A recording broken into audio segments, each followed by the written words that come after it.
Hi, we are bringing you another episode which will continue to talk about our journey in Shikshangan. And today we are going to be presenting to you a little bit of a glimpse of many modules that Shikshangan has really created by now. Let's see what we have for you. I'm beginning the first one with what is Vijay's favorite, which is the School Effectiveness Program. Let's see what he has to say about it. Large part of our work is with the school heads and school leaders, anyone in the leadership role. And we believe that if the school leaders become effective school leaders, I think that will make a lot of difference to the school. And therefore, we have conceptualized school leadership in three parts. We talk about personal leadership, which means that how do we become more effective and efficient as an individual. We talk about academic leadership, which means that how do we understand the domain of education in terms of aims and how do we go about achieving those aims. And lastly, we talk about organization leadership, which means that how should we organize the school so that it becomes an effective school. Right. This is a very popular program. It's actually Shikshangan's flagship program. This is a glimpse of various modules that we have created for teachers. A lot of it has been culled out of National Education Policy 2020.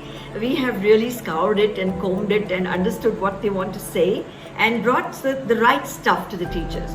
One of the issues that they have is understanding higher order thinking skills. So this is just a glimpse of it. We have many modules based on what NEP says, and even before the NEP came in existence, we had developed a lot of modules for teachers. These are aimed directly at teachers. Oh, here's another one of Vijay's favorites, so maybe he might want to speak of this. We didn't plan it like this, it's just happening alternately. Let's see. I think one area which is very neglected in the school context is that a typical teacher and the school leaders feel that all the research will be done by some researchers, and therefore we will use that knowledge in the school. We believe that each teacher can also become an action researcher. Each teacher can also find a solution to the problem, and therefore we have developed a program where we train teachers on how to become action researchers. Let's see what's next. This is about the growth and the fixed mindset of Carol Dweck, which you must be familiar with. It's a glimpse. We actually talk about all facets of intelligence and all research, starting from Binet, Stanford Binet, to Daniel Goleman, to Howard Gardner, and of course, Carol Dweck and many others, basically trying to tell the teachers that intelligence is not a fixed entity and you can help your children learn and grow. Let's see what we have next. Oh, here's something that, again, he might want to talk about. One important part of school leader or leadership is to organize the school in such a way that it is ensuring that school is becoming a high-performing school. And therefore, through researches, people have figured out as to what are the most critical factors which make a school an effective or high-performing school.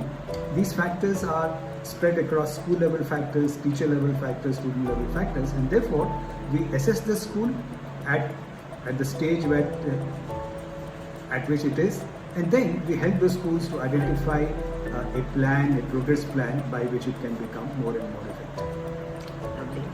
Lovely. There's something on motivation. I think self-regulated learning is an important thing which we believe in. Again, mentioned in the NEP, taking charge of your own learning, but I'm talking about motivation here as one of the things that might help in this. But for motivation, we draw our work and our module from various things that we read, not just one source.